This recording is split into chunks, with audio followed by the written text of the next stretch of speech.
ولمن خاف مقام ربه جنتان فبأي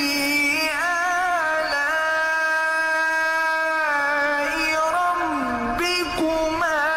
تكذبان ذواتا أفنان فبأي آلاء ربكما تكذبان فيهما عينان تجريان فبأي